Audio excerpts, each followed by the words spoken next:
Durability, superior hiding, superior coverage, simply superior. Good morning and welcome to the news on New Day. We're coming to you live from the John Hammond Street at Kanda here in Accra. My name is into fierce gang battles.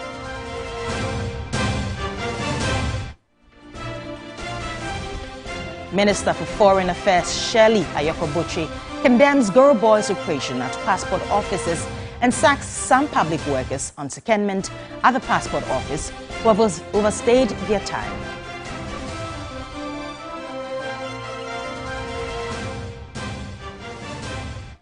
Also this morning, Greater Accra Regional Minister Henry Korte chastises metropolitan, municipal and district chief executives in the capital over poor performance and indiscipline.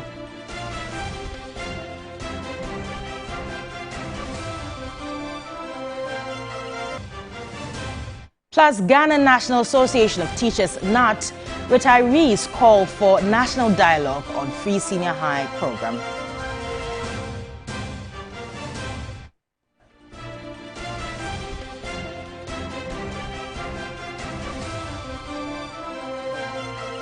Now on the international front, the death toll in Hawaii wildfire and the U.S. deadliest natural disaster reached 96 on Sunday. Details of these stories and many more coming up shortly. Please do stay with us.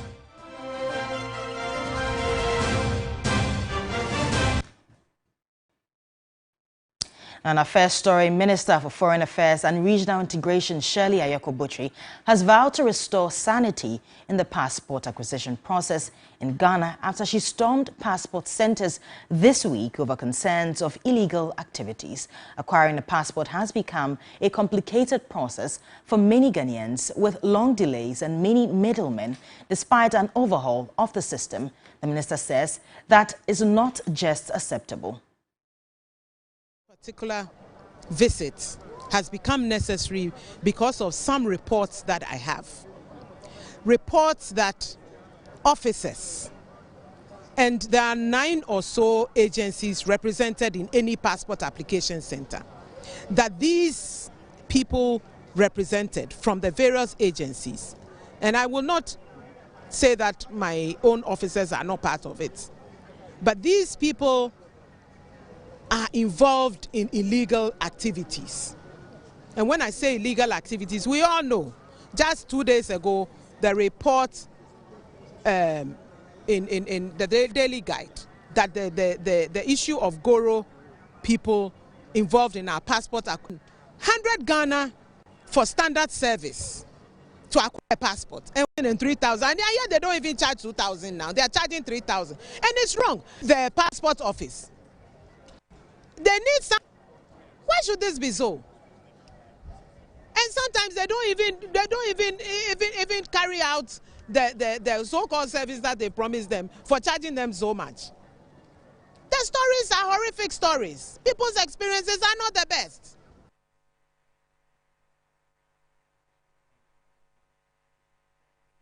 DC candidate for the Ayawaso West Wuogon parliamentary seat in the 2024 general elections, John Dumelo, is adamant he will wrestle the seat from the ruling MPP in his first public comments after the party named him candidate. Now, the actor claims that his team will close the loopholes that he alleges the MPP exploited to beat him narrowly in the last elections. He spoke on Ghana Tonight.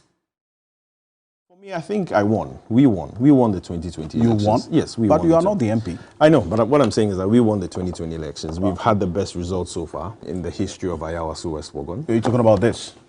That's yes. you. Yes. That's 37,478. Which is the highest NDC has gotten so far. 48.3%. Yes. Close call. It was very close call. And I think, sometimes when you're about to be successful, you take the first step and then you have a second step. I think we've diagnosed it. I think a few months after we lost the elections, we sat down to, analyze the results and see where our shortcomings and our shortfalls were. And we know why we got those results, and we know how we are going to win in 2024. I think certain things went on, which I can't disclose, but we've realized those things and we are working on those things to make sure that in 2024 we win the elections. I mean, if you look at the whole Ayawaso West population, we know what the NPP did. I mean, sitting back to analyze everything, we know what they did. What did the NPP do? And no, this time around, they can't do that anymore. What did the NPP do? I mean, that one, I'll share that later. But No, they've won. They've won the election. Yes, but they will not win again. It's as simple as that. NPP will not win Ayawaso In West. 2024? No. I mean, look, my hard-working constituency executives, my hard-working branch executives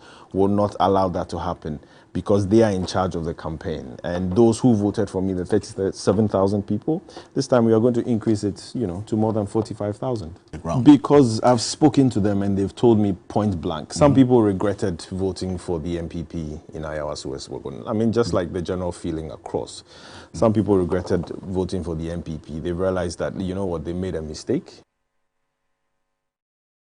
Let's switch now to a build-up to the new Patriotic Party's upcoming Superdelegates Conference, where concerns remain rife that it could cause significant splits in the party if not handled properly. The NPP will select 5 candidates from 10 to contest the flag-bearer race on 26th August. And in the first of our build-up stories, as part of our coverage, Head of Department at the Political Science Department of the University of Ghana, Professor Alidu Seidu, tells TV3 there's a need for a free, fair and transparent process to avoid apathy and a breakaway from the party. The race to take over from President Akufo-Addo in the 2024 general elections is getting more and more heated as 10 aspirants, including some of the party's leading figures, jostle for the prized role of party flag-bearer. Factors that will influence the decision on who becomes flag-bearer of the ruling New Patriotic Party might be varying, but some hopefuls have time and again expressed their strong belief in long-standing service being their ticket to the coveted position.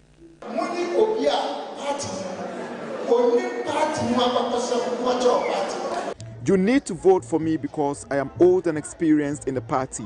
I have your interest at heart. I appeal more to the swing regions. Others disagree, of course. When I sacrificed to stay in the dock at the Supreme Court, when they were finding excuses to defend the party at the court, no one said it is my time. But while these factors will be determined at the NPP Superdelegates Conference, slated for August 26, political scientist Professor Alidu Seidu says the decision will be based on a fine balance between competence, trust, and long-standing service. Experience and hard work is built on commitment and loyalty. So NPP as a party will require a candidate who is both loyal, committed, and has been with the party for all these years. But at the same time, someone who is more competent, more experienced, who is versatile and very hardworking.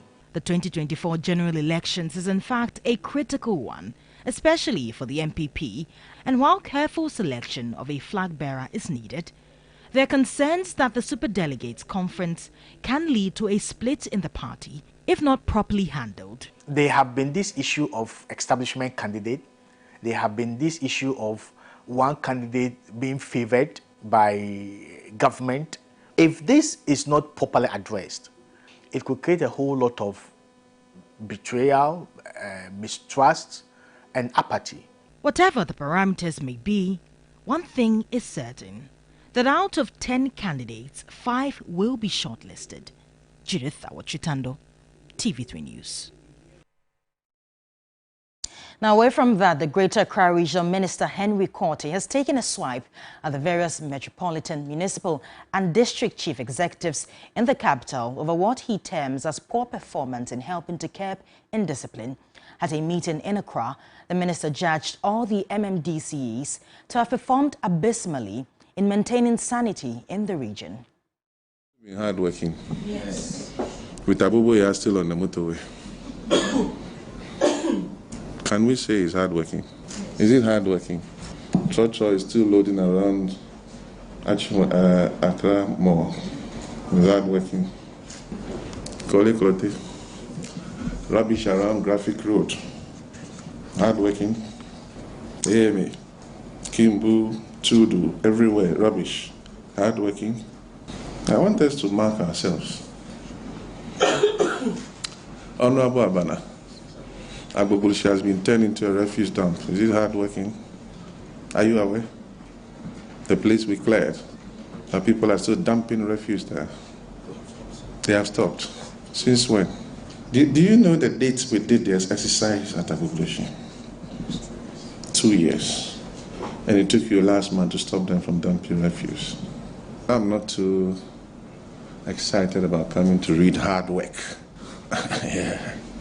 Lejokuku, Ladadekutopon, Ashaman, Tema West.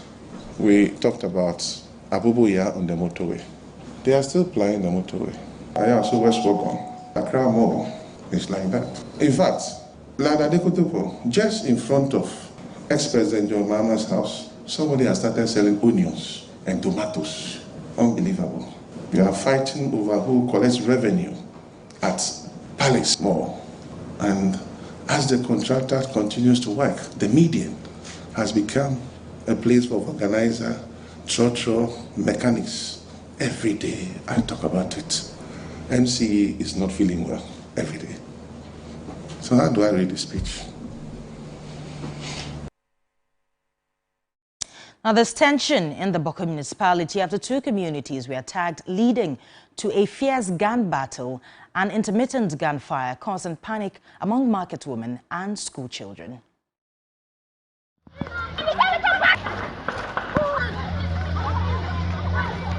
On Saturday, August 12, unidentified gunmen attacked parts of the Bawku township, resulting in one loss of life and 3 persons critically injured.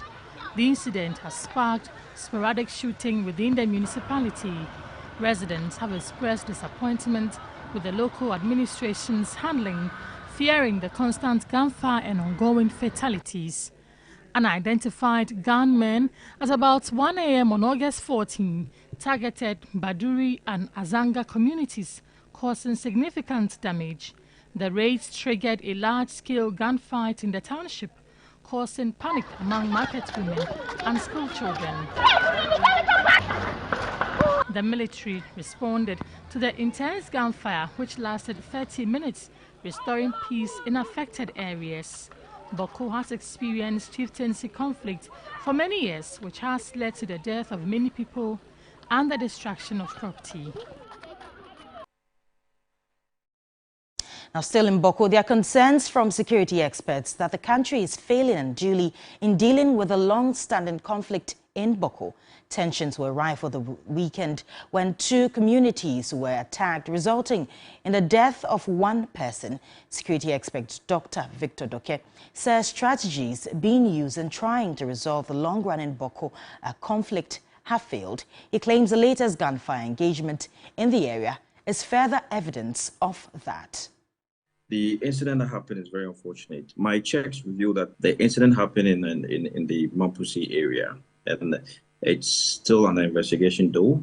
Now the cause is not yet known, whether it's a retaliatory attack or whatever purpose it is not yet known. But however, this tells us that we are not handling the Bawku situation very well. The militarization of the situation itself, the crisis, the chieftaincy issue is not the way to go. Now you have military engaging the youth. What about the Bawku Inter-Ethnic Peace Committee? That is a mandated mouthpiece of the community that should handle this kind of bilateral consultations between the military and the youth, not the military themselves. The military is not trained, right, when it comes to conflict resolution, i.e. chieftaincy issues, specifically the Bawku crisis, which is protracted and has dynamics that changed via the February 15 incident in Narelegu. You need mandated bodies like the National Peace Council, the National House of Chiefs, and the Regional House of Chiefs coming together. You need civil society organizations. This is where we are missing it. Okay, the ad hoc approaches by state agencies, by the central government isn't working. They need to form this coalition, okay? The CSOs have to come together. And then we have a consensus.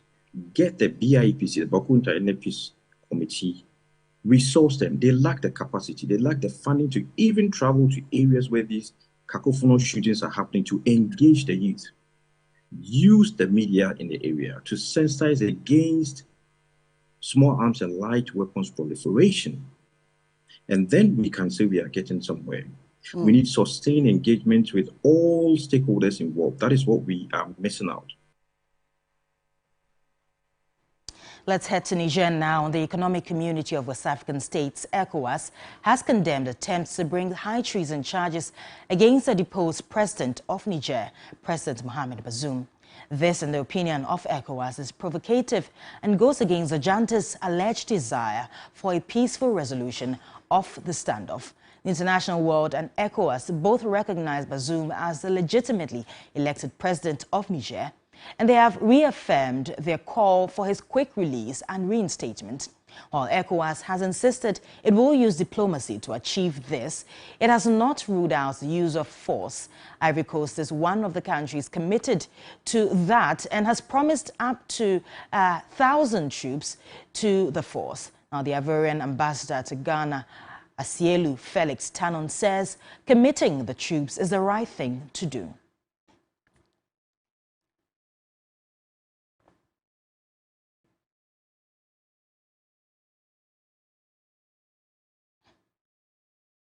Now, away from that, the Colleges of Education Teachers Association of Ghana, CTAG, is to meet the National Labour Commission on Wednesday, August 16, following government's failure to comply with the directives on negotiated conditions of service. CTAG members, comprising teachers of all 46 public colleges of education, have been on strike since August 1. The Colleges of Education Teachers Association of Ghana, CTAG, began the strike since August 1 over government's failure to implement the conditions of services agreed on by the National Labour Commission. Students of the various colleges were worried they will not be able to finish their syllables before examinations. August 14, the strike is still on, and some of the colleges have begun examinations without the tutors invigilating. President of the Principals of the Colleges of Education, Professor Dr. Samuel Atintonu, says the development is worrying. Usually examinations, we use the tutors to invigilate, but because they're on strike, the principal have had to find some other alternative arrangement by getting non-teaching staff and other colleagues to supervise the examination. So this morning, some have started. So far, so good.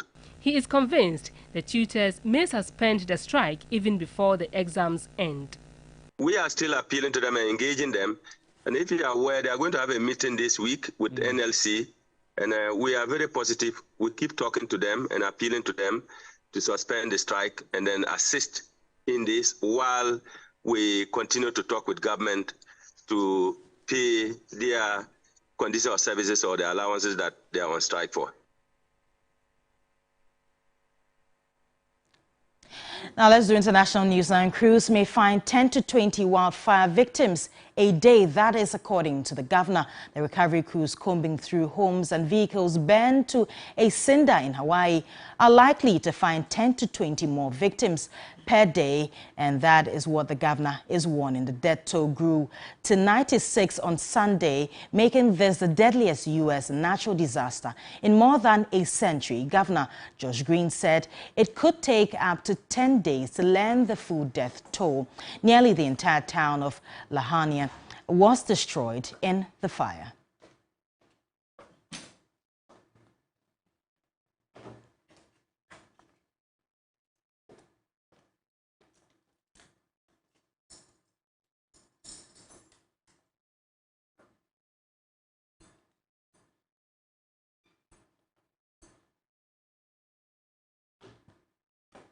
And that's all for the 6 a.m. news here on TV3. My name is Judith Awachi Tando. But of course, Roland Walker is here with me in the studio with the rest of New Day. Good morning, Roland. Good morning. How are you? I'm great, and you? We're well. What do you make of the 10% slapped or going to be slapped on the winnings of bets of Ghanaians who love betting? I don't bet, but I've been on this story for quite the question a is while. not being posed to you because you bet. Yes, I understand. I apologize. Oh, no problem with that. But I'm saying that I've been on this bit for quite a while. It's been months since I started speaking to some people who, are into this industry properly. I spoke to someone like, Kay, he's a very popular bettor. And most of them are really agitated because, I mean, look at the e-levy. This was the same thing that was said, that they're going to put a tax on it. We're going to get some good amount of money to help the economy. What has become of it? Yeah. We cannot see. And we've gone for an IMF bailout. We're still not seeing anything. And now there's 10%. And you see, these people are putting their monies in. They are risking their own monies. Okay. You understand? And they are likely to even lose. A lot of people are actually losing nowadays. And so why are you taxing people who are risking their monies? It's not as if you gave them the money to bet and you're saying that, oh, give me 50% after. But then you are taxing them on the monies they are risking. And honestly, if you go on the street, if you speak to a lot of these men, you realize that most of them are actually surviving on these little monies they make on bet. Not that, I do not hail betting addiction though, but I mean, quite a number of people, because of the economic situation, are living on the little monies they make on betting. Right. And so this is quite a hard hit for them. Is it possible that there could also be complaints you've picked up, which are indicating that because they tend to transfer their monies through some electronic platforms or electronic platforms into their mobile money wallets, for which becomes the principal means by which you do the transaction, they are being either double taxed or triple taxed? There's a possibility like that. Yes, there's actually a possibility because we already know that the e-levy is still going on. And so you're going to tax 10% on your bet, and then it passes through Momo, and then that is also taxed. I mean, well, let's see how this goes. Very interesting. But a lot of people are angry. You can see it on Twitter everywhere. Everyone is commenting. You saw the explainer I did on this particular story, and I've done this for a while now. I've done stories on it before the explainer. So, I mean, people are really angry. Yeah. That story was all over the place. Yeah. I love the word angry. Instead of saying agitated, angry is fine. Oh, they're angry. Yeah, I think agitated is an understatement. They are really angry. Wow. Anyway, we'll see how that goes. Already, Ras Kutuka is asking money to allow him to sleep. So we'll see how that goes.